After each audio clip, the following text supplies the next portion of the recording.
नेत्र हे भुवन भास्कर नमो नमो। हे सृष्टि के सिरजनहार दिवाकर नमो नमो। हे सूर्य प्रभाकर नमो नमो। आदित्य विभाकर नमो नमो। हे भानुतिमिरहर नमो नमो। हे रवि भुवनेश्वर नमो नमो।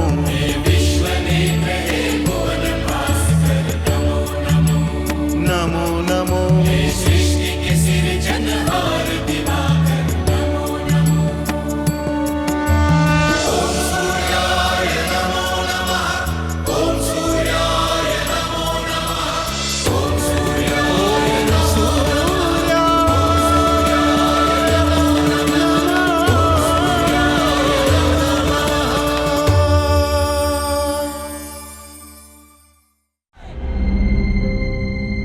देवगुरु, जिस प्रकार देवताओं के विजयी होते होते पासा पलट गया, असुरों का पलड़ा भारी हो गया, हो सकता है फिर से स्थितियों में परिवर्तन हो और देवता विजयी हो।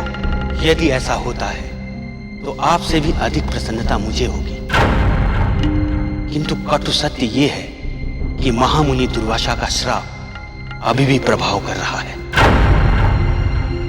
असुरों की सेना धीरे धीरे स्वर्गलोक तक पहुंच चुकी है। अब तो स्वर्ग देवताओं के हाथ से निकलकर असुरों के अधीन होने वाला है। इस होनी को न आप डाल सकते हैं न मैं। शची, देवी शची, महारानी शची।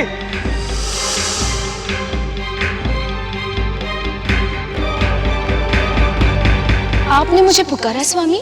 हाँ महारानी, किंतु खेद इस बात का है कि आपको एक अशुभ समाचार देने के लिए बुलाया।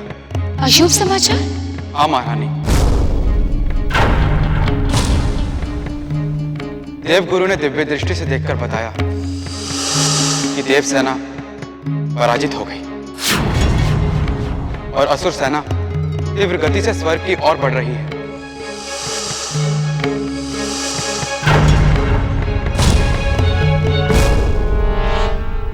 पवन देव, वरुण देव, अग्निदेव, कहां हैं आप? देवगुरु, ये देवतागण परास्त होने के बाद कहां चले गए? ओम सूर्याय नमः। ओम सूर्याय नमः। ओम सूर्याय नमः। ओम सूर्याय नमः। ओम सूर्याय नमः।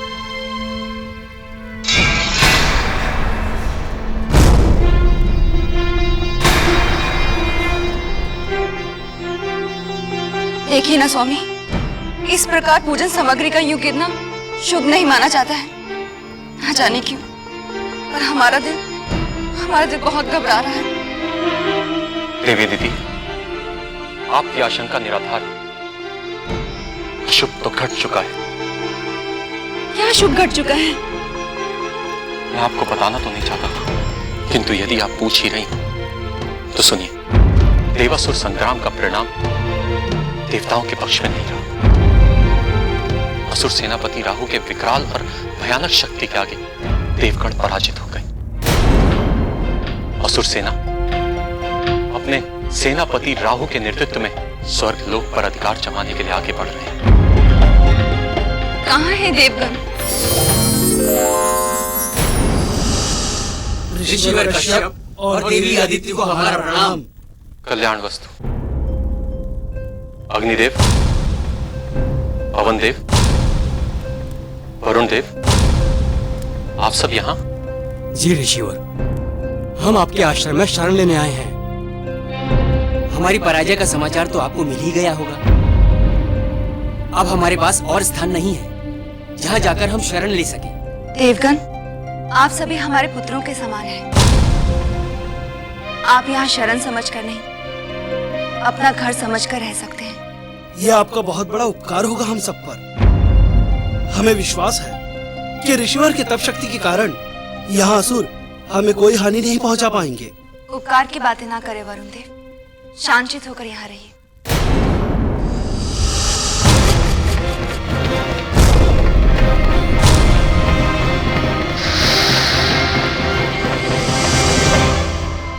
मेरी प्रिय बहन अदिति, कैसी है तू?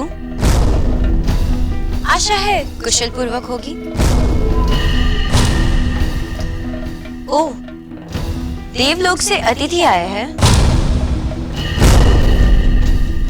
तो फिर देवताओं की पराजय का समाचार तो सुन ही चुकी होगी। ये तो बहुत बुरा हुआ। मैं तो ये सोचकर आई थी ये शुभ समाचार स्वयं अपने शुभ मुखारविंद से सुनाऊंगी, किंतु तूने तो ये समाचार पहले से ही सुन लिया है। तुझसे तो मेरी प्रसन्नता देखी ही नहीं जाती ना। बालपन से ही ऐसा करती है तू।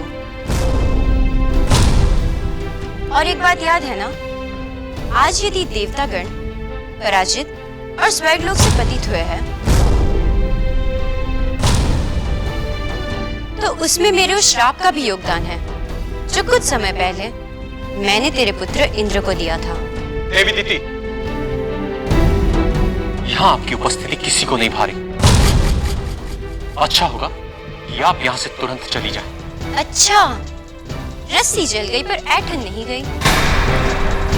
पहले तो आप अपने पुत्र के बल पर ऐठते थे, अब किसके बल पर ऐठ रहे हो?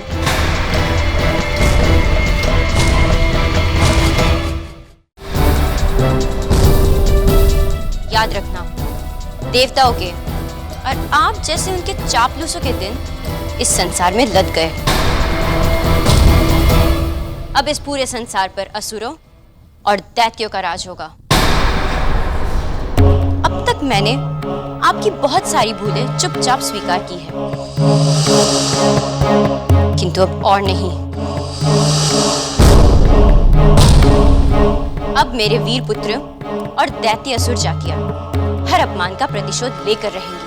देवी दीदी, आज के दिन आपका अनर्गल प्रलाप सुनने का धैर्य मुझ में नहीं है। मैं आपको अंतिम बार चेतावनी देता हूँ, यदि आप अपना भला चाहती हैं, तो तुरंत यहाँ से चली जाएं। घबराइए मत ऋषिवर, अब मैं आपके इस साधारण से आश्रम में सदा के लिए रहने नहीं आई हूँ। अब तो मैं अपने नाती के स्वर्गलोक में ही निवास करूंगी। और आप लोग तनिक सावधान रहिएगा। आप लोगों ने असुर और दैत्य जातियों के साथ सदियों से अन्याय किया है, किंतु अब स्वर्ग पर विजय प्राप्त करने के बाद असुर और दैत्य जाति आप में से एक एक को चुनकर प्रतिशोध लेंगे। दीदी, आप हमारी बड़ी बहन हैं, इसीलिए हमने आपकी सारी उड़नताएं सही, किंतु आपको कोई अधिकार नहीं है कि आप हमारे अतिथियों का अपमान करें। इससे पहले कि कोई अनहोनी हो जाए, आप यहाँ से चली जाएं, तो ही अच्छा है। कुलक्षणी, तू होती कौन है मुझे यहाँ से निकालने वाली? याद रखना, इस आश्रम पर जितना अधिकार तेरा है, उससे अधिक अधिकार मेरा है। आप भूल रही हैं देवी दीदी, यहाँ आपका जो भी अधिकार था, आप उसे गवा चुकी हैं। यदि आप अपना भला चाहती हैं, तो तुरंत यहाँ से चले जाइए, अन्यथा मेरा क्रोध आपका सर्वनाश कर देगा। ऋषिवर, आप अभी तक यही समझ रहे हैं कि आप मुझे धमका सकते हैं? यदि आप इतने ही सामर्थ्यवान हैं, तो जाइए और कीजिए अपने पुत्र की सहायता और बचा लीजिए उसके लिए स्वर्ग का राजपद। यदि आपके क्रोध और श्राप में सचमुच शक्ति होती, तो ये देवतागण इस प्रकार मारे मारे ना फिर रहे होते। मेरे श्राप में शक्ति नहीं, तो फिर शक्तिहीन निर्बलता का तमाशा देख। नहीं ऋषिवर, रुक जाइए, रुक जाइए। यदि आपने इन्हें श्राप दिया, तो अनर्थ हो जाएगा। तो फिर इनसे कहिए ये तुरंत यहाँ से चली जाए, क्योंकि अगर ये 2 पल भी मेरी आंखों के सामने और रही, तो मैं अपने आप को रोक नहीं पाऊंगा। दीदी,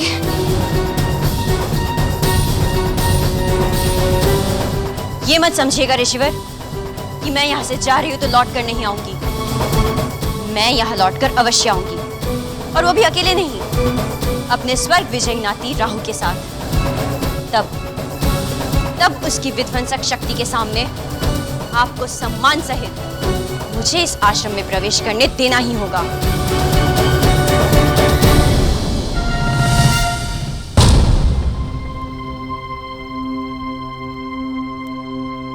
देवगन, हमारे पुत्र इंद्र का क्या समाचार है? उनका तो कोई समाचार हमारे पास नहीं है।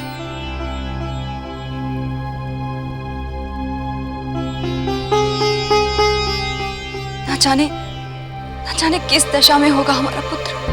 असुर सेनापति राहु की, असुर सेनापति राहु की, असुर सेनापति राहु की, असुर सेनापति राहु की, असुर सेनापति राहु की।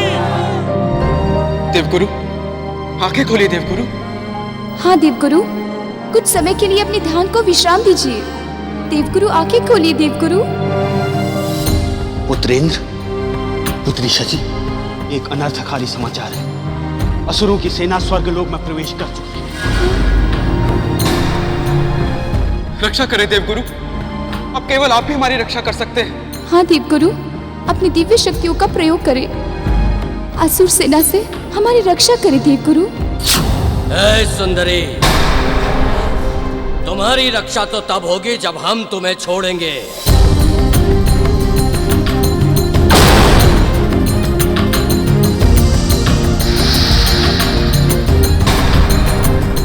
हमसे तुम्हारी रक्षा करने का बल इस ब्रह्मांड में किसमें है?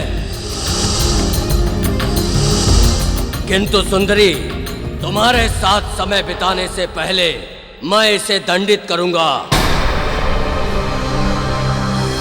इंद्र, तुम्हारे चाटुकारों ने तुम्हें महावीर प्रसिद्ध कर रखा है। उन्हें यहाँ बुलाकर अपना बल और अपनी वीरता दिखानी चाहिए तुम्हें।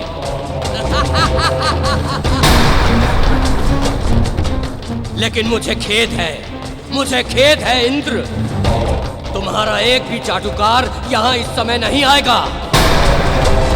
सबको अपने प्राणों का भय लग रहा है इंद्र, अपने प्राणों का भय लग रहा है।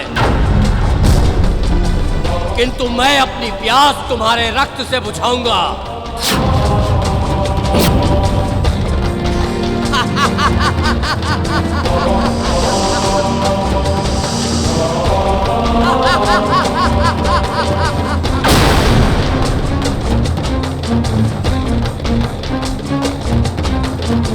ठहर जा दुष्ट, वही ठहर जा।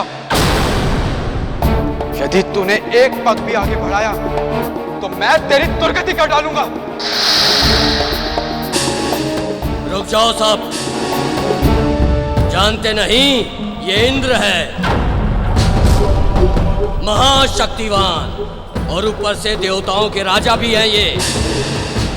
इनका आखेट केवल मैं करूंगा, मैं, क्योंकि मैं हूं असुरों का राजकुमार और इस राजा से मैं ही निपटूंगा। देवगुरु, देवगुरु कुछ कीजिए देवगुरु, अब इनकी रक्षा सिर्फ आप ही कर सकते हैं।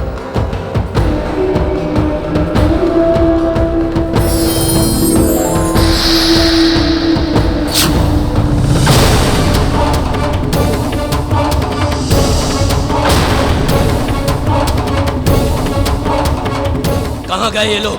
कहाँ गए ये लोग? ये स्वर्ग लोक है या माया लोक? युवराज, वो गुरु कोई मंत्र पढ़ रहा था।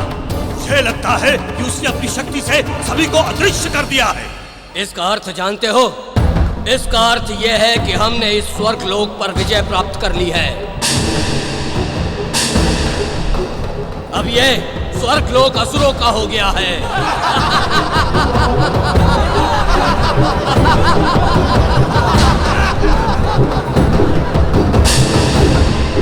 जाओ, हमारी माताश्री और पिताश्री को यह शुभ संदेश पहुंचा दो और शीघ्र से शीघ्र वो यहाँ आए, उन्हें कह दो। जो आज्ञा युवराज।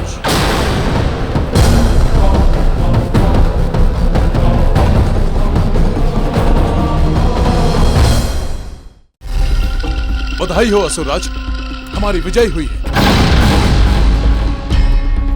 महारानी, बधाई हो, असुर सेनापति राहु ने स्वर्ग पर विजय प्राप्त कर ली है।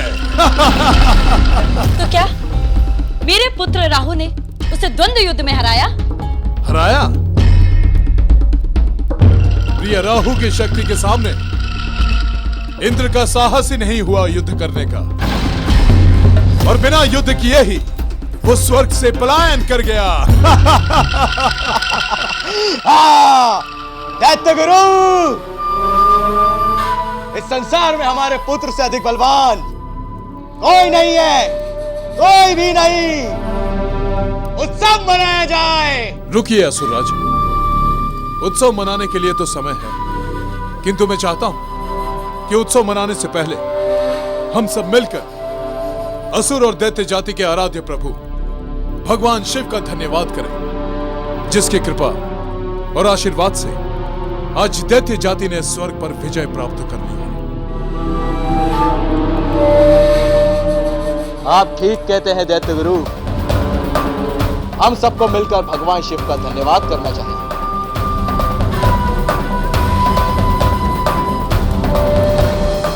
महाराज की जय हो। क्या है महाराज? सेनापति राहु ने अपने पराक्रम और शौर्य का प्रदर्शन करते हुए,